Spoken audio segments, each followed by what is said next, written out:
Good afternoon, everybody. Welcome to this discussion on data for rights and accountability in Iran. My name is Kristin Antin. I am the Knowledge Collaboration Lead for HRC, which stands for Human Rights Information and Documentation Systems. It's a pleasure to be moderating this panel and an honor to be here virtually with these remarkable human rights defenders to discuss how online databases can and do help monitor human rights in Iran and support accountability efforts. In terms of the agenda for this call, I will start the discussion by providing an introduction to the topic, the projects we're discussing, and the panelists. I'll then invite Dr. Javaid Rehman, UN Special Rapporteur on the situation of human rights in Iran, to give the opening remarks. And after this, I will ask each panelist to share their experience and insights. We will leave some time at the end for questions and comments from the audience. So for those of you on the Zoom platform, you can type in your questions and comments into the side panel, into the little chat button at the bottom. And you can do that anytime during the session. This session is being recorded and can be viewed on YouTube now or after the session. You can find that link on the Impact Iran Twitter feed. Okay, now let's turn to the topic of this discussion. There's no doubt that well-preserved and well-organized information is fundamental for human rights work. Information about victims and events builds collective memory and supports transitional justice and reconciliation. Evidence of violations and information on perpetrators is necessary for accountability efforts. And information from many sources is needed to assess a state's progress around the implementation of human rights related policies. By leveraging these new technologies, building extensive networks, and leaning on sheer perseverance, the Impact Iran Network members here today have created groundbreaking online databases, making information accessible to those who need it. And indeed, today in Sweden, we can see that there are opportunities to hold perpetrators accountable for human rights violations in Iran. Hamid Nouri is being tried under universal jurisdiction for war crimes, murder, and the torture of a large number of prisoners in the 1980s. Applying universal jurisdiction is one pathway to accountability, and just as every other pathway, it starts with documentation. Our panelists today represent three important projects that play an independent and complementary role in accountability and justice efforts in Iran. We'll start our discussion with Roya Boroumand of the Abdorrahman Boroumand Center to learn how the OMID Memorial Project is preserving the stories of victims and human rights violations in Iran, and how this information is being used to establish truth and reconciliation. Next, we'll go to Skylar Thompson of human rights activists in Iran to tell us about how the Spreading Justice database of human rights violators in Iran is shining a light on the perpetrators in order to promote and support accountability efforts now and in the future. And finally, we will speak to Azadeh Pourzand of Impact Iran to learn how the Iran Rights Index is being used to track Iran's compliance, or lack thereof, with recommendations made by various United Nations human rights mechanisms. Before we hear from our panelists, I would like to invite Mr. Javaid Rehman to give the opening remarks. Mr. Javaid Rehman has served as the third Special Rapporteur on the situation of human rights in the Islamic Republic of Iran since 2018. Mr. Rehman is a professor of international human rights law and Muslim constitutionalism at Brunel University in London. Please go ahead. Thank you. Thank you for this introduction. Good afternoon, everyone. I thank you for inviting me to speak today. A special thank you also to the organizers for setting up this event concerning this important topic. I wish to start my remarks with the words of a mother of a victim of human rights violations who was detained, tortured, and died in a military prison in Syria. A photograph of her son's body was found in the so-called Caesar photos, more than 53,000 photographs, which a military defector code named Caesar smuggled out of Syria in 2013, one of the breakthroughs in documenting the atrocities in Syria. After seeing the photograph of her son's body, the mother said, and I quote, "The word corpse 320 immediately drew my attention. I screamed, 'He's a corpse now, and it has a number,' unquote. When I saw the photograph, I felt a great relief," again in quotes. "Now I carry with it on my mobile because it's a confirmation, because it is his last days, because we did not see his body," end of quotation. These words show only one aspect of the importance of documentation, which is the right to know the truth with all its emotional, psychological, and even physiological importance for the survivors. Documenting human rights violations is the heart of human rights work. Documentation has a vital role in all pillars of combating impunity, namely the right to know the truth, the right to justice, and the right to reparation and guarantees of non-recurrence as stipulated in the UN set of principles to combat impunity.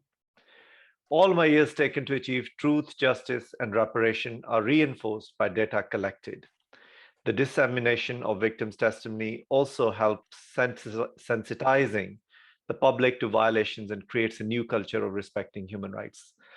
The discussion today is focused on one of the pillars of combating impunity, the justice and accountability process and the role of data gathering in it.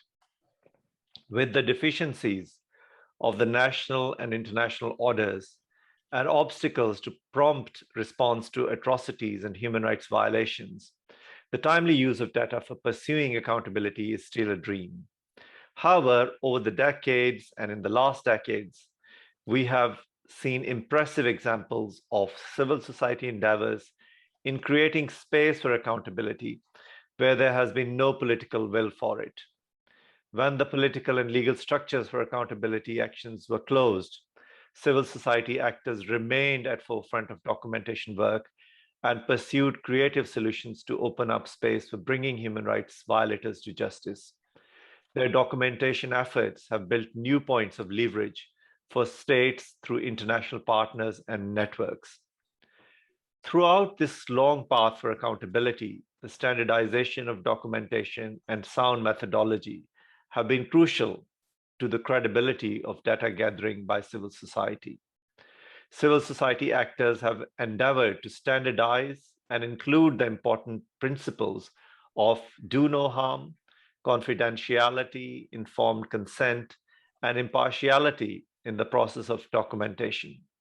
Furthermore, in the era of citizen journalism, civil society organizations have played an important role in training citizens the knowledge of recording and preserving human rights violations.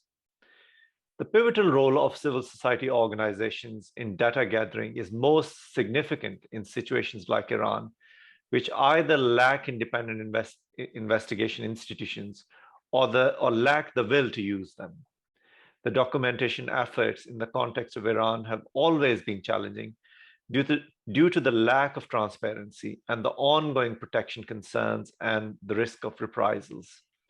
I humbly praise the work of human rights defenders and civil society organizations who operate in this challenging environment despite all the risks and barriers. I'm impressed by the endeavors of civil society organizations in the development of various databases in the context of Iran. The different characteristics of the databases that are the topic of discussion today, the Abdorrahman Boroumand Center's OMID Memorial, the Spreading Justices Initiative by human rights activists in Iran, and Impact Iran's Iran Rights Index indicate that civil society organizations have clear goals in their well-coordinated documentation efforts. Each of these databases serves a valuable goal for public information, advocacy, memorialization, or support accountability mechanisms. Examining the experiences of other contexts shows us this in an important element in documentation efforts that civil society organizations set clearly defined and prioritized goals in documentation and adapt the documentation methodologies in compliance with these goals. International human rights mechanisms are best positions. They are best positioned to support the documentation efforts or use them when they're based on a sound methodology and meet evidentiary standards for accountability mechanisms. At the end, I would like to emphasize the importance of these databases as essential tools for my own mandate to produce accurate and relevant reports and advocate for accountability for human rights violators in Iran. I thank you again for your engagement with my mandate, and I look forward to hearing the discussion by the panelists this afternoon. I thank you very much. Thank you so much for these remarks, Mr. Rehman. Now let's turn to our panelists. So Roya Boroumand is the executive director of the Abdorrahman Boroumand Center. She has a PhD in history of international relations from France and is a specialist in Iran's post-Second World War history. Roya, please tell us about the OMID Memorial Project and the role of this project in the healing, reconciliation, and justice in Iran. You're muted. Thank you. Thank you very much for the introduction and for the opportunity to make this presentation in the context of the United Nations, an international organization created in the wake of the horrors of the World War and in the hope to prevent another world war. The hope of preventing repetition through truth-telling, empathy, and the recognition of the dignity and rights of all has also informed the creation of our database. This is why we called it OMID, which means hope in Persian. So I will try to give you a background to this project and its origin, which goes back to the 1979 revolution, when citizens of all backgrounds in the thousands fell victim of the revolutionary arbitrary justice. I will explain the concept and our methodology, the challenges of working with databases for people for whom computers were mostly a practical typewriter. And I will talk about what we learned, including on the value of comprehensive documentation in closed, undemocratic societies, to shed light on unreported abuses, to give agency to victims, and engage ordinary people in a common truth-telling effort and raise their awareness on universal rights. So OMID, a memorial in defense of human rights project, was launched in 2002 and aimed at creating and populating a bilingual, victim-focused electronic database and of human rights violations. And of course, over time, a lot more was added to it, but that was originally the intention. So I said rooted in the 1979 revolution, the idea of this memorial database was to dedicate it to victims. Oftentimes human rights work was act-based and act-focused, and we thought that victims could play a much more important role in this process of documentation. And so the project responded to a need to address the information gap created by decades of persecution and censorship, but also to shed light on patterns and modalities of human rights violations, and also respond to the need of victims for society's acknowledgement and recognition. So in 1979, Iran missed its transition to a democratic regime based on the rule of law. There was little awareness among the population about human rights And as in other revolutionary circumstances, various actors, for ideological reasons or out of pragmatism, contributed or allowed the consolidation into power of a political system that denied the majority of Iranians a say in their future. The most tragic mistake was perhaps made by Iranian voters who voted yes to the installation of an Islamic republic before having been presented with the specifics of this republic. The opportunity to create an environment in which a culture of human rights could be established existed, but Iran's revolutionary political elite took a different path. The vengeful, arbitrary, and summary justice of the revolutionary tribunals normalized arbitrariness and summary justice. These ad hoc courts lacked and continue to lack fairness and independence, and thus failed in gaining citizens' trust and strengthening the rule of law. Prosecutions violated due process of law, and in particular, the right to defense, instead of reaffirming the relevance of the norms that alleged perpetrators violated.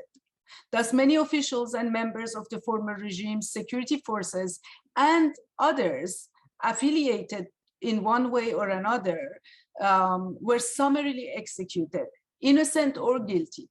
The plight of ordinary citizens who were punished for acts that were not considered crimes or crimes punishable by death when they were committed, such as prostitution, same-sex act, and sexual relations, or drug use, went quasi unnoticed in the revolutionary fervor.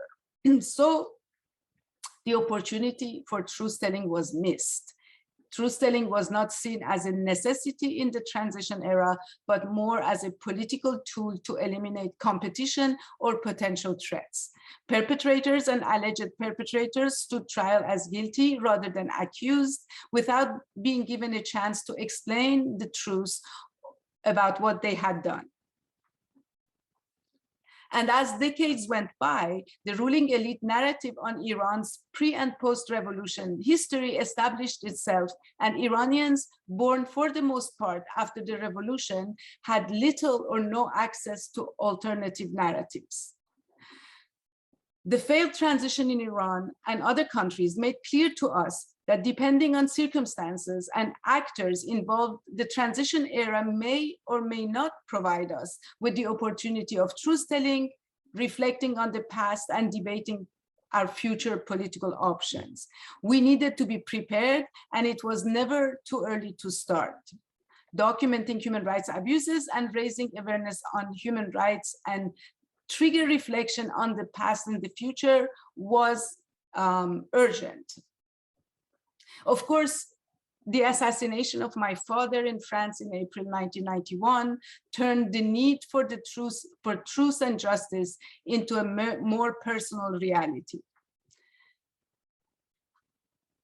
Victims need to know the truth about what happened to their loved ones, that society acknowledges their suffering. To achieve social peace and democratic stability in Iran in the future, society must know about the human rights abuses that have taken place and the harm done to victims. Such recognition is crucial to preventing recurrence of new episodes of violence and atrocity. So the goal of this documentation effort is justice and accountability, but it's first and foremost an attempt to address the frustration and the helplessness felt by the victims and survivors of decades of unheeded violence, by giving them agency to contribute to a joint truth-telling effort. The database includes the names of the individual whose human rights, their right to life, and due process of law in particular were violated, regardless of their gender, religion, nationality, or ethnicity, regardless of their deeds or the crimes they were accused of. The Boroumand Center neither supports nor opposes the political views of the victims whose stories it records. The sources But obviously, documenting decades-old executions without access to the field and official records is no small challenge. It requires collecting the available but scattered published records of violence, searching for individuals knowledgeable about specific cases and events, locating family members and eyewitnesses, cellmates, neighbors, etc., inside and outside the country. And of course, verifying to the best of our capability the veracity of published information and testimonies. So the sources are official and semi-official newspapers, which include reports of executions, communiques of prosecutor offices, official statements and speeches justifying persecution and other human rights violations. Archives of publication of political groups, non-Iranian news reports, interviews of victims, relatives, friends, and witnesses, published testimonies, by human rights groups and others, books, prison memoirs, court judgments, receipts of prison visits, envelopes from prison with, with official stamps, grave sites, photos of grave sites, cemetery records, etc. The first database, which was provided to us free of charge by the Human Rights Data Analysis Group, then working with the American Association for the Advancement of Sciences, allows us to organize the data in a way we, who didn't know what a database was, had not even dreamt of, in a way that could accommodate significant number of cases and be used for various statistical purposes, including to understand who has done what to whom. There were many challenges in the initial period, but the most important challenge was the labor-intensive nature of codifying multiple sources and the data entry that was overwhelming for our small organization as we accumulated sources. So all individuals executed or assassinated or killed otherwise, including those who died in detention in suspicious circumstances, can be in our database. If we are to convince citizens that we are all equal in rights and dignity, we cannot have an elite of victims, relevant and irrelevant victims. The message has to be clear: all lives matter, and due process violation is intolerable in all cases. The witnesses are also in the database, though not accessible to the public. Perpetrators such as prosecutors, judges, interrogators are also in the database when names and details are available, but not made public. This was not our first priority. By leaving them out, we hope to avoid provoking animosity towards those who give us information and reduce the risk of retaliation. We update the database to the best of our ability as the research progresses and new information becomes available on existing cases. ABC provides the public, victims, and survivors with the possibility to add to OMID or correct the information in existing cases through electronic forms available on the website. These forms are designed to get detailed information on victims and their legal cases. In the process, educate the user about due process of law and human rights documentations. They are processed by ABC staff, matched with existing documentation, and entered in the database. We are fully aware of the limits imposed by the lack of access to the country and the fear of persecution that limits our access to sources. Any investigation conducted outside the country without free access to victims is by nature constrained and incomplete. Thus, the OMID database will always be a work in progress and a step in support justice in the future transition. Now, I don't know how much time I have left. You have no time left. Oh my God. Thank you so much, Roya. I will talk about what we learned, which is really an important part of this exercise, to the question and answer. Hopefully someone will ask us. Yes, I will ask it. I look forward to learning more about what you've learned and what the impact has been. Thank you so much, Roya, for the introduction to the database.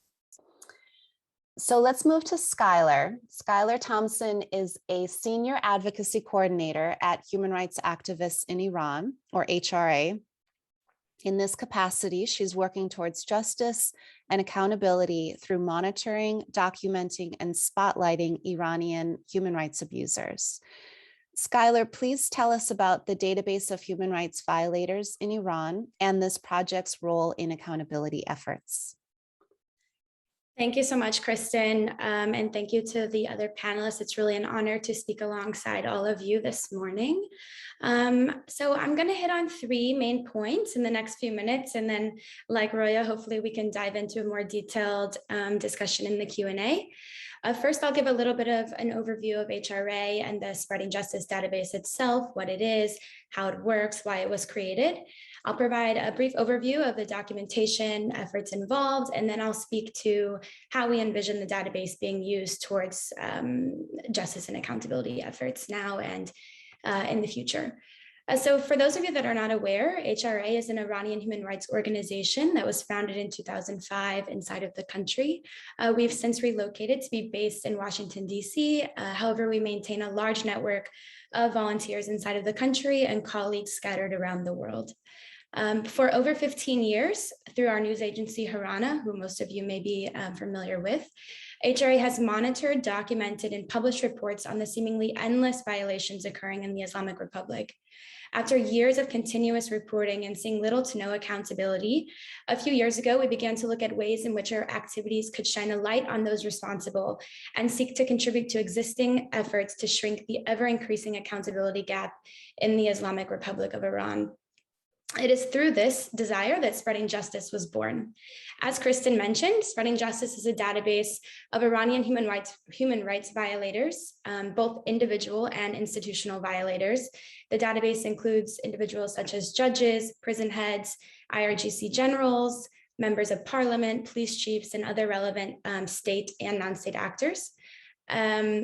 This database, which is available in both English and Farsi, includes currently over 250 unique violator profiles, ranging from Iranian President Ebrahim Raisi himself to lesser known violators that continuously commit heinous acts and yet fly almost silently under the radar. Each downloadable profile includes a detailed narrative of the violator that is prepared by HRA's own researchers. Where available, the profiles also include evidentiary documents, third-party and in-house media reports, institutional affiliations, any known travel history outside of Iran, and of course, with consent, listed victims. The profiles also include detailed legal reviews that are prepared by experts in international human rights law. Users can search this database utilizing an advanced tagging system that includes both individual and group victims, events, violation types, and more.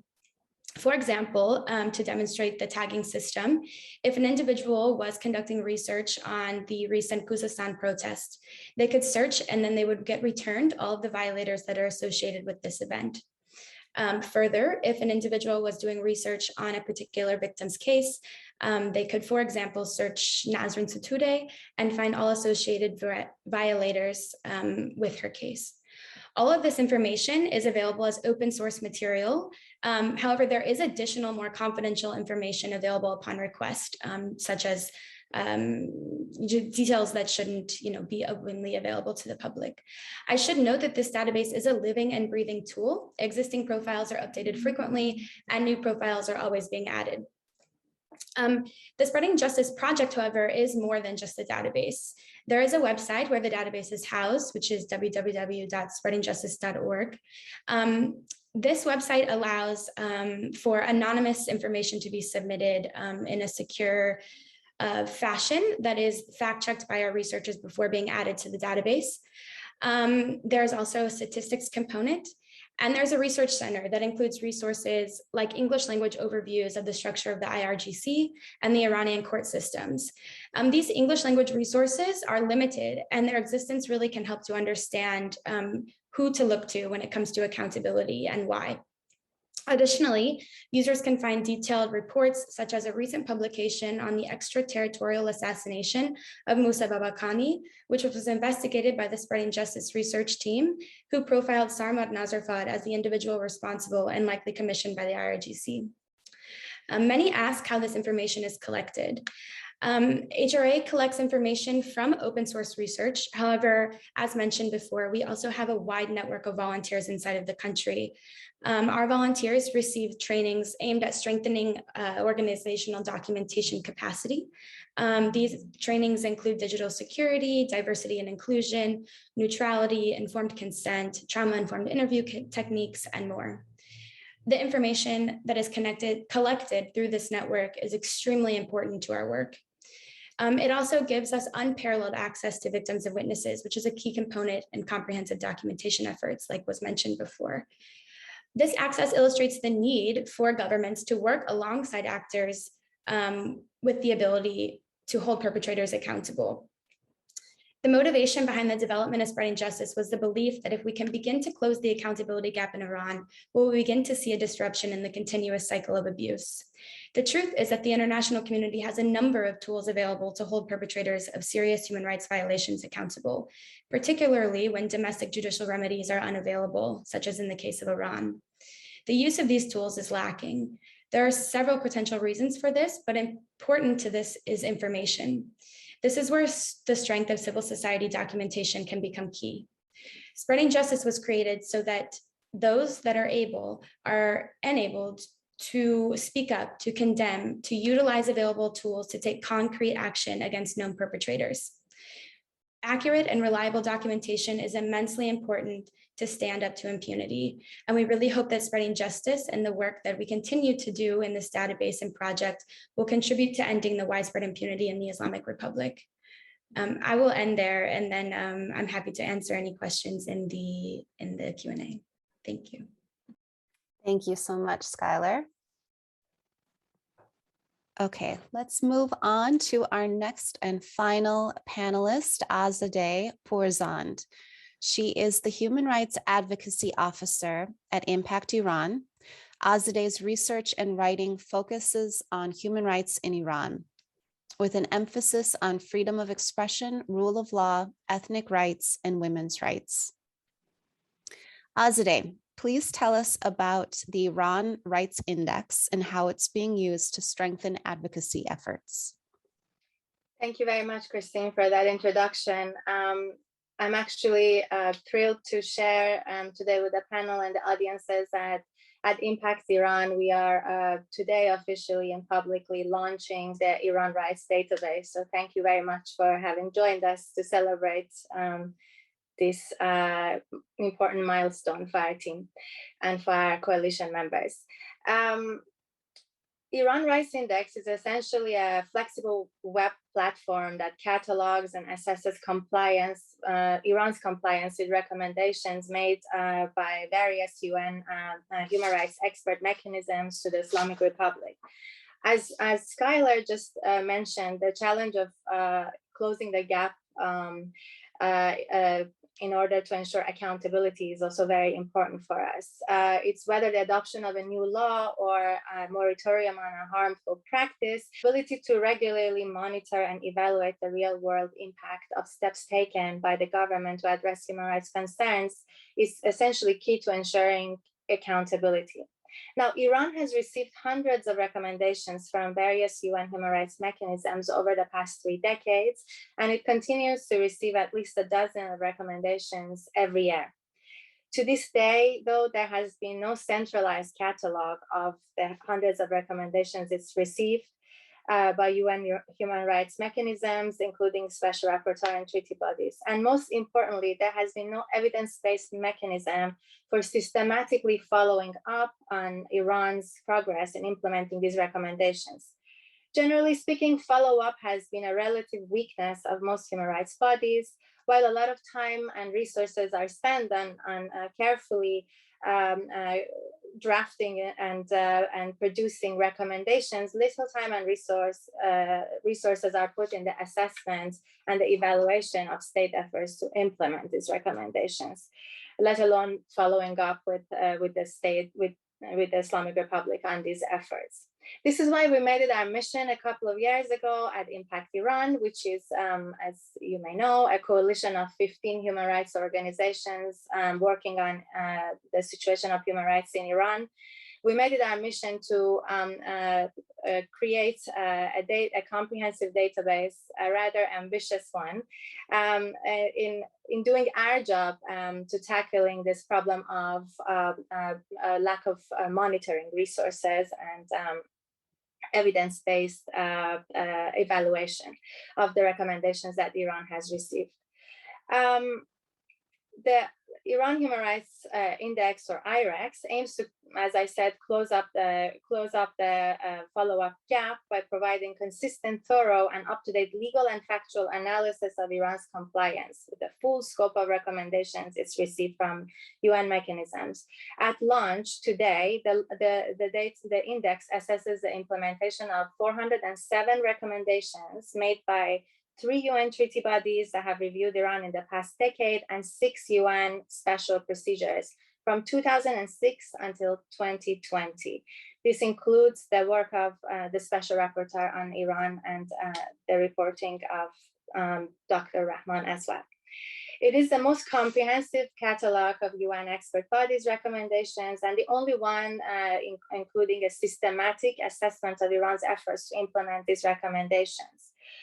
One of the strengths of this index database for us is that we have worked in order to use a methodology of using human rights indicators in order to help us measure and assess Iran's progress on the recommendations that we have assessed. The database essentially has 3 analytic components. One is that we have cataloged, as I said, 407 recommendations based on date, mechanism, themes, demographics, and inclusive of specific source reference information. Another one, as I mentioned, is a set of human rights indicator that we have developed inspired by OHCHR's best practices on the use of indicators to help us better measure progress. In doing so, our team has developed a set of indicators on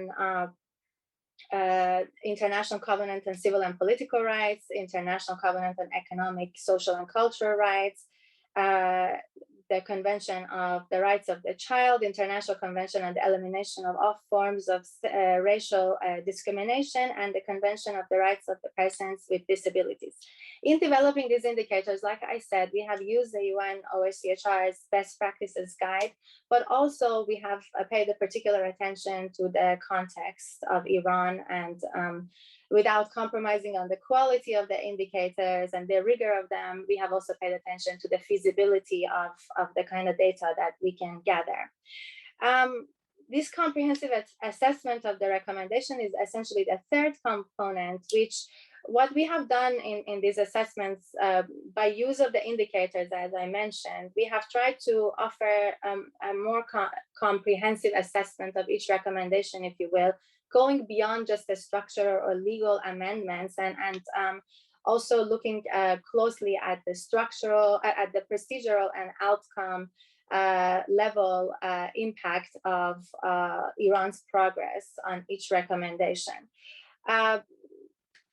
In doing so, in collecting data, we have worked closely with our coalition members, including Harana and Boroumand Foundation that are present today. But also we have tried to closely use the existing documentation work of other human rights organizations in our coalition and also other trusted members. When data was lacking, the Secretariat of Impact Iran has done its own essentially research looking at available data issued by the Iranian government. Even when insufficient, we have tried to use what we can in order to add to the rigor and the analysis of our database.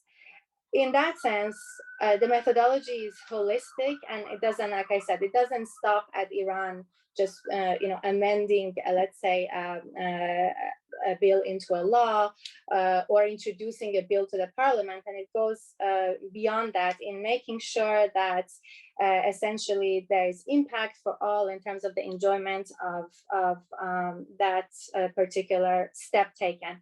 I very quickly give you an example. I cannot go into depth with it because of our limited time, but let's for instance take the citizenship law or the nationality law, that after years and years of advocacy by various human rights organizations and UN mechanisms, Iran in 2019 adopted the law in order to allow women, mothers, to pass on their nationality to their children when the father is of foreign origin, of a foreign nationality.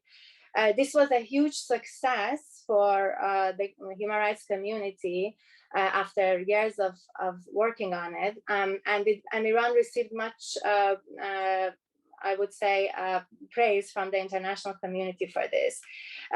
Like we celebrated it, but in our assessment, we go beyond whether or not this law was adopted, and we look into whether, let's say, everyone that needs, that should benefit from this law is benefiting. That, for instance, if the international media, if you look at it, they pay a special focus on people who are dual nationals, who couldn't get this citizenship before, but very little attention was given to the question of statelessness and the marginalized groups in Iran suffering from statelessness. So in our assessments, we try to look at also the situation of marginalized groups and whether or not this law, from the moment it's adopted till today, it's at all trying to address the question of statelessness in some of the most marginalized communities of Iran. I quickly talk about some of the intended impacts that we hope that this database can have, other than the fact that, as I said, on a higher level, we truly hope that Iran can, this database and the work that we all are doing can help hold Iran accountable more systematically. We hope that UN expert mechanisms such as special procedures and treaty bodies can use IREX to refer to past recommendations and follow up with Iran, or at minimum acknowledge Iran's failure to implement similar recommendations made in the past. We hope that states can use Iran Rights Index to inform their engagement with Iran in the framework of the Universal Periodic Review, or UPR, in formulating recommendations and following up on the accepted ones by Iran. We also hope that states can use the Iran Rights Index to inform their bilateral human rights dialogues when such dialogues are existing. And we also hope that various NGOs and human rights organizations can refer to the methodological framework that we have developed and the hundreds of contextually relevant indicators that we have developed in better informing the documentation and the advocacy efforts, so that we can together improve the systematic aspect of monitoring and assessing Iran's progress in the long run. Thank you very much. Thank you so much, Azadeh. All right, now we have 30 minutes left. We have heard about all of these incredible information projects, and now it's time for questions and answers and discussion. Please go ahead and share your questions in the chat if you are listening on Zoom. And in the meantime, I will ask you all to tell us more about what you've learned. Now that you've collected all this information, what are some of the key findings that you have seen, and how is this information being used? And so I'm going to go back to Roya to start off this discussion. Oh, and just make sure that you unmute. Thanks, Roya. Thank you. Well, we have learned a lot, but I would say that our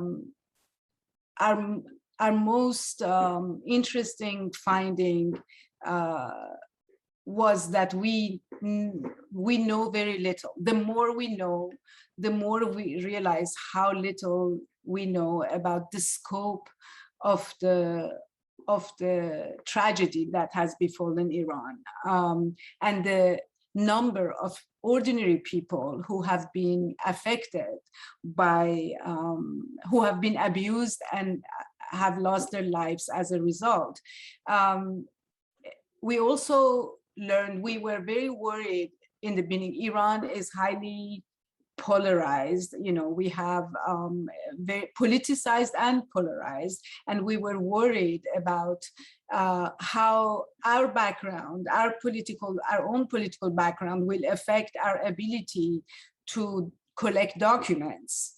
And we realized that once you engage victims and relatives in a common truth seeking project, and without judging their politics, meaning that you have an approach that is neutral, then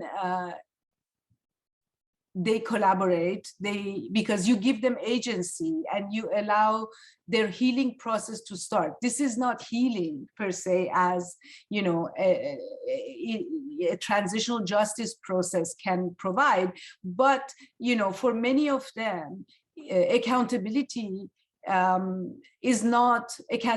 perpetrators, though important, is not a priority.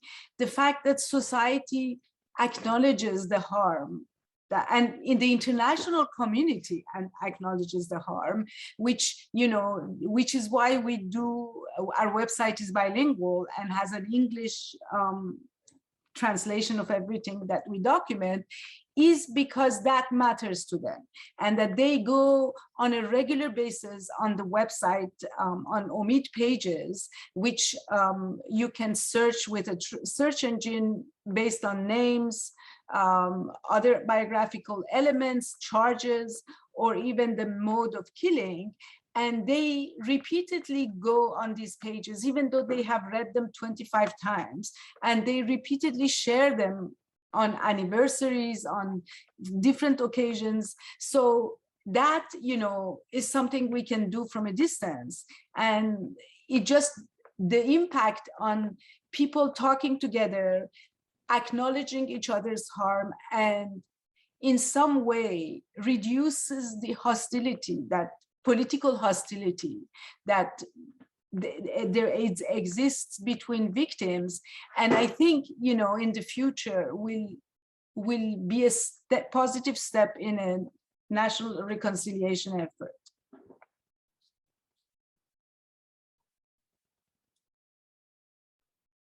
Now I was muted. Thank you, Roya. Skylar, could you tell us more about what you've learned from this information that you've been able to collect, or how it's been used? Yeah, I mean, I will say that unlike Roya, who's had, this incredible database dating back to 2002, I think, we just launched Spreading Justice in March. So this is a really new tool, and we're really interested in, moving forward and learning as we go. I think that, we're about to enter a second phase of this project, and we're really, talking as an organization of how we can take what's happened already and make it better, and just keep learning in that process. Something that I think is important is that when we see even small steps being taken by the usage of this database, we're able to understand what information included is important for those steps. And it helps us to narrow in more on the kind of documentation that we're doing. But like I said, this is a very new database. So as we move forward, we'll have more to share on lessons learned for sure. But that said, this database is new, but our documentation dates back, very 15 years. So we were able to learn lessons in that documentation effort also to input into this project. Great, thank you. Somebody actually asked a question related to this. They say, I'd like to know more about what the experiences are of the three speakers with the actual usage of their databases, and how do you track the usage?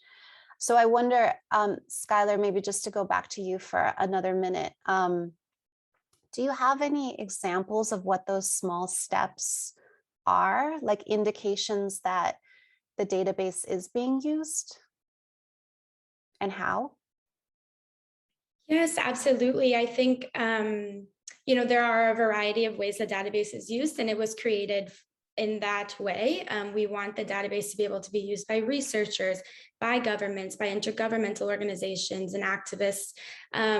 We see, we get, like I mentioned in my remarks, a lot of the information included in the database, or maybe not a lot, but some of the information included in the database is not public. So when we receive inquiries on specific profiles, we're able to understand that these people are being looked at. Additionally, we, like I mentioned, are not only profiling the violators, but we are creating detailed reports on the actions that are occurring. And when we send these reports out, we're receiving, questions back, asking more information. We are asked for updates on individual violators and specific cases. So we track it in this way. I mean, we also, of course, have analytics in the database and are able to track it that way as well. But yeah, I think that gives a little bit more of an insight to how we track it.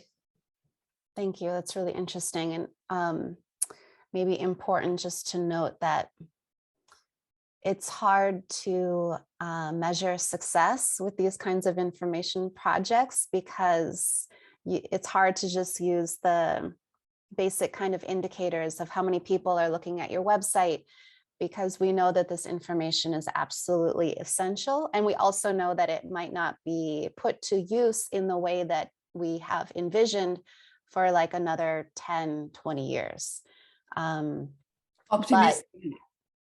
Optimistically, yes. But it's really cool, Skylar, that you mentioned that you're learning how the information is being used, and that information is informing like new changes to the data and to how it's being organized. So that's really interesting. Azadeh, do you guys have any plans for tracking the usage and incorporating what's being learned back into the database? Sorry, I was trying to unmute. Yes, thank you. If you don't mind, Kristin, I just want to, before answering that question, go back to the learnings, because please, yes. I think for us, even within our team, even though we're just launching the index, we've already feel like we have had some learnings. And one of the things that I think stands out is that, first of all, when we look at the recommendations, the number of repetitions we see in the recommendations Iran has received throughout the years in terms of thematic areas of concerns is really disheartening, and it goes to show that there is so much work that needs to be done by the Islamic Republic in order to fulfill its commitment to recommendations, some of which have been being made since 3 decades ago already.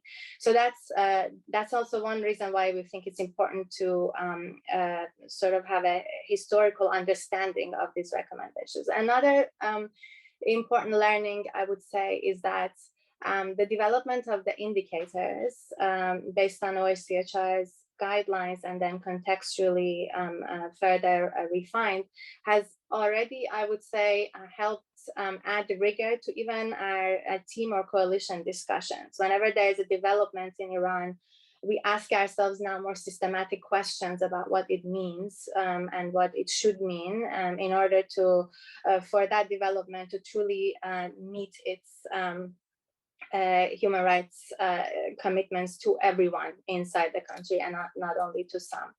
And the other thing I would say is that while there is definitely the challenge of lack of transparency and lack of data issued by the Islamic Republic, there's still a wealth of data available that, even if inconsistent, can be used in order to add to these pieces of puzzles that, as you see, like these 3 organizations alone and a lot of other organizations that do documentation can use in order to add qualitative and quantitative rigor to their work. And one last thing is that we also found out that organizations like Boroumand, Harana, and others alike have been doing an enormous amount of work in documenting the human rights violations within certain themes in particular for years, and where outcome level analysis becomes difficult because of Iran's lack of transparency in particular, we have again a wealth of information available because of the hard work of organizations throughout the past few decades. In particular, one that, for instance, stands out is the work that the Iran human rights community has done regarding the death penalty. The amount and the wealth of information that NGOs with very limited resources have managed to gather in previous decades has been truly incredible. In terms of usage, what we at Impact Iran, because we're an advocacy coalition, what we try to do, we try to tie documentation closely to advocacy, because we think if our advocacy is objectively informed, and it can paint a comprehensive picture through the work of our coalition members and now this database that kind of brings everything together, our advocacy efforts will be better and more systematically heard by various stakeholders involved, including member states at the UN. So that's what we try to do. We try to really highlight the work that not only us at the Secretariat of Impact Iran, but our coalition members do in terms of documentation, and give voice to it, and hope and ask the various stakeholders that we get in touch to consider also looking at these databases and documentation efforts in order to inform their organized work to put pressure on the Islamic Republic to fulfill its obligations. Thank you very much. There's a new question from the audience that I think you were speaking quite well to, but maybe I'll just say this question out loud to dig a little bit deeper, Azadeh, and also to use for the special rapporteur and others on the panel, you might want to respond to this one. So, Iran has persistently denied inclusion in the international community and cooperation with the UN human rights institutions. Are there any efforts made by the UN human rights system to deal with uncooperative states, such as Iran, in order to make them be more responsive and responsible? Has this issue been considered within the UN Secretary General's reform recommendations, whether as part of the changes within the special procedures mechanism or the treaty bodies? And this person is asking this question because many of the panelists mentioned they provide the UN human rights institutions with the data they have gathered. However, if the state does not cooperate with the organization as it has on multiple occasions, what options or tools do these human rights mechanisms have? I don't know if anybody wants to respond to that one. Yes, please go ahead, Mr. Rehman. Thank you, Kristin. This is a broad question, so I'll try and answer it in a broad manner. Engagement is key to our work, certainly in the UN special procedures. My mandate is a product part of that engagement, and I'm very determined to engage the Islamic Republic in my work that I do, the reports that I produce, because after all, I need to, if I am working towards protection of human rights, I need the support of the Iranian authorities. So that is quite important. Also, in relation to my mandate, I think that as we've been discussing, this information is really important because on many aspects, important information is missing. And then I am at a disadvantage when I am engaging with the Iranian authorities. So I remain grateful to all colleagues, to all organizations who consistently provide me with this array of information, support me in my augmentation. So that's one point. The other one is about engagement at the global level, at the UN level. Clearly, one important mechanism is the UPR, and I think colleagues here have mentioned the UPR on several occasions. And that information that you provide through the database or through other mechanisms is very helpful for civil society and for states. And you would have evidence of the reliance by states during the UPR process, and indeed in the follow-ups, so that is important.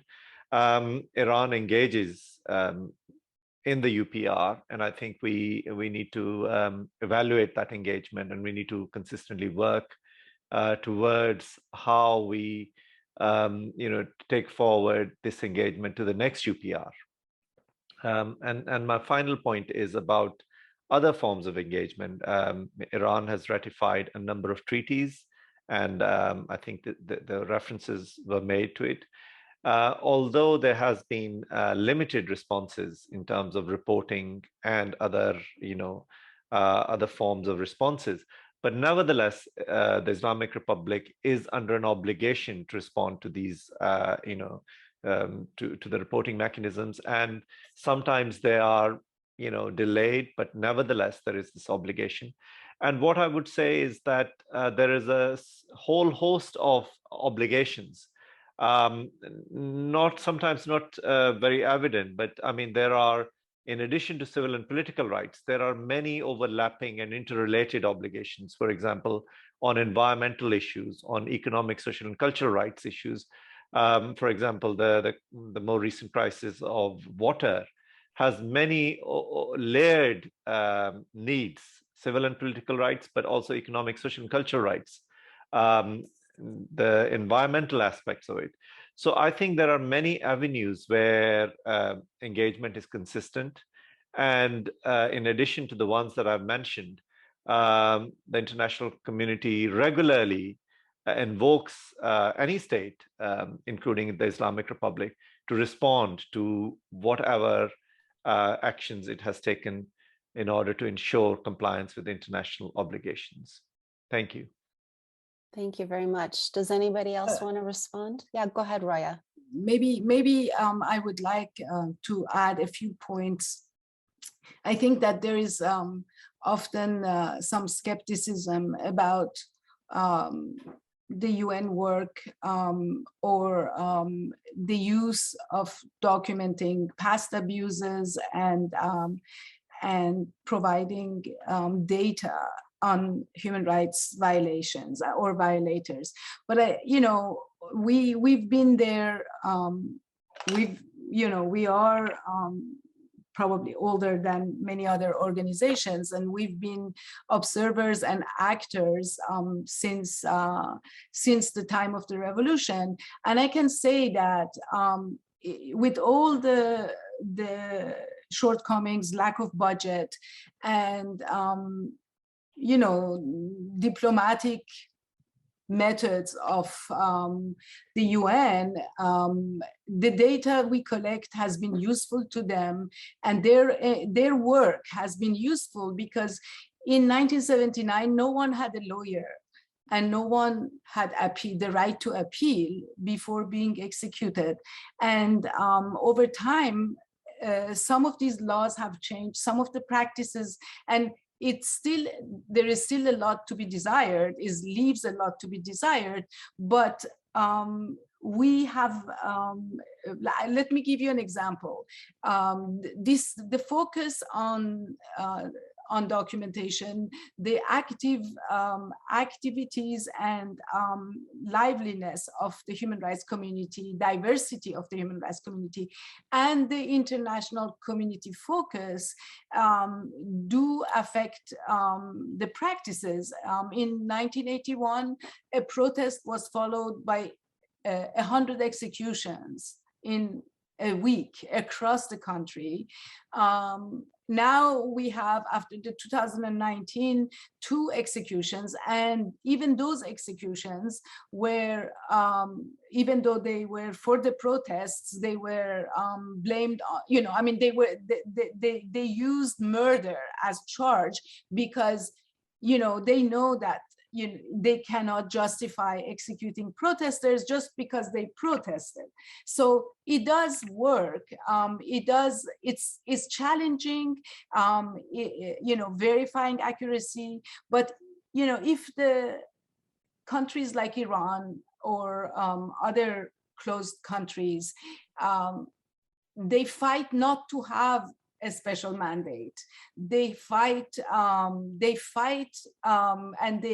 try to get support regarding the fact that rights are not universal, and that they should be considered based on the culture of each country. Is it in itself a sign of the impact of this work? Absolutely. May Thank I you. also Yes. mention something? So our answer to that question, and as Dr. Rehman mentioned, it's a broad question, but we actually do think that Iran wants to be a global player and a regional player, and that cares about being included on an international arena. And as Dr. Rehman mentioned, as human rights advocates, we look for opportunities in order to hold Iran accountable, not only in areas where it doesn't engage with, but also in places that it engages with the UN and other international mechanisms. Iran does spend a lot of time building counter narratives regarding its human rights, regarding the situation of human rights in Iran.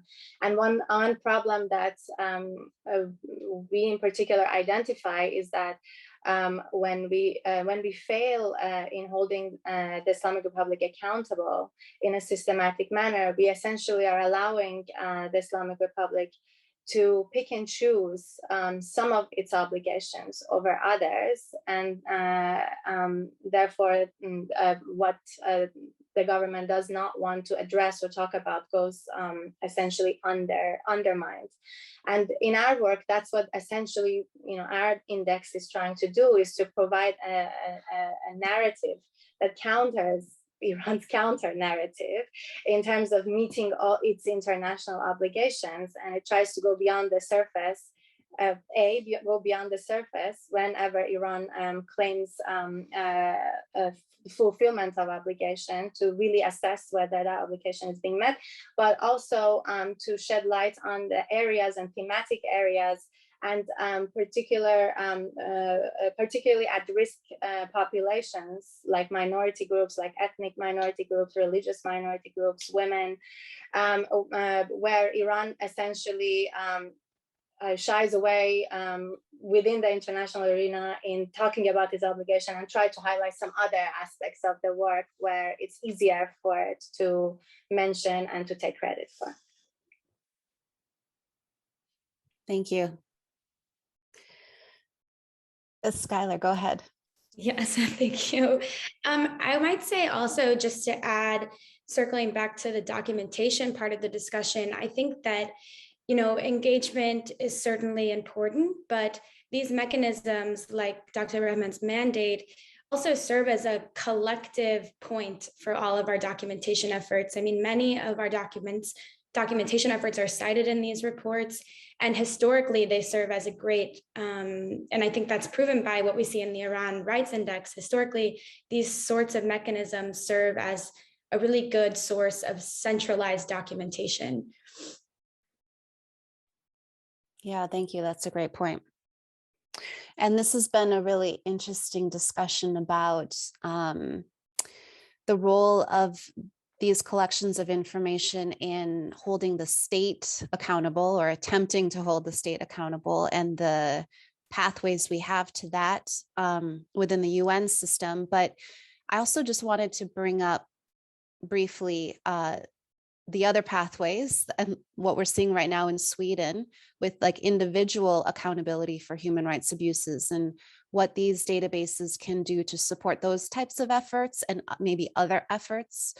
Roya, I would like to ask you about what this Nouri case has, what kind of impact this has had on your work, on the work of documenters in Iran. Is it bringing new hope, new life, new motivation to this work? Oh, absolutely, absolutely. When the Nouri's trial is about the 1988 massacre. Iran's prisons of political prisoners, which had been mostly either left untouched, undocumented properly, but also that most of us were unaware of its scope and the trauma it had originated. So when we undertook this work, it was as a moral obligation, but also because cemeteries were being bulldozed. And so we thought that the international community needs to pay attention to these killings. And so the reports, and that's why we worked with an international human rights lawyer, because we knew that his work will attract more attention than if we just do it. And, you know, it's only a Boroumand Foundation publication. So, you know, I think that, you know, this first work was very useful because a lot of the survivors were unbelievably grateful for someone who is not Iranian to care. And that in itself was a success. But it was also a trauma that we didn't see how we could help reduce. And so with the Nouri trial, it was really, you know, the importance of documenting regardless of the immediate outcome, regardless of the possible you know, legal recourses, is really important. And since the Nouri trial and the fact that then a report keeps coming up in the trial as an important source, has also encouraged others to give us information. Since we made the database public in 2006, we may have received more than, I don't know, 5,200 at least 5,200 electronic communications through forms and emails about specific victims, information sent to us. And since the Nouri trial, you know, we feel like the number of communications has increased, and people look at this human rights documentation less, you know, less as a side activity and more as an, you know, relevant activity. So I think we are happy about that. And we are happy also about the fact that Sweden has engaged in and arrested a perpetrator and is spending time, energy, and resources in order to find out the truth and try Nouri, because oftentimes we felt like engagement has meant for many civil society and government actors as, you know, an effort not to alienate their interlocutors by talking about the truth and talking about the human rights abuses. But this actually is not a good approach. This approach has not helped. Ignoring the truth and trying to not alienate Iran has not led to any improved human rights violation. It's actually when you confront them with the truth, and it can be very polite and very positively confrontation that is positive, engaging positively, but it makes the conversation real. It makes the engagement real because they know that you know, and that they can't just avoid responding or avoid justifying. And so, you know, I hope that this Nouri trial is also the beginning of a more reality-based approach by the international community, including governments, where on the territory of which political dissidents have been killed. And so, you know, this is a main concern of ours right now, because these killings have increased in the past few years. And so I hope that the Nouri trial is the beginning of a new era. Thank you, Roya. Okay, I need to wrap up. We're already 2 minutes past our time. Let me just say a few closing remarks. I know we have one question we didn't get to, but I hope I can respond to that person over email if she shares her email address with me. So in closing, I want to reiterate our call to action for people to use these resources. These 3 databases give us a clear picture of human rights in Iran, the patterns of abuse, the prevailing impunity, and the disregard for human rights standards. Use these resources to learn more about the situation in Iran.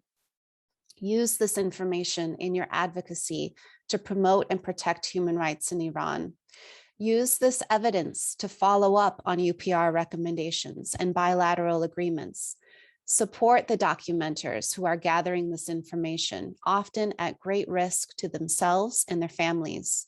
Justice, accountability, and healing in Iran relies on the collection, preservation, and use of this information. I want to thank Mr. Rehman, Roya, Skylar, Azadeh for your participation in this discussion and for your important work promoting human rights in Iran. Thank you all so much for joining. Have a lovely rest of your day. Thank you very much. Thank you. Thank you. Bye, everybody. Thank you very much. Thank you, Kristin.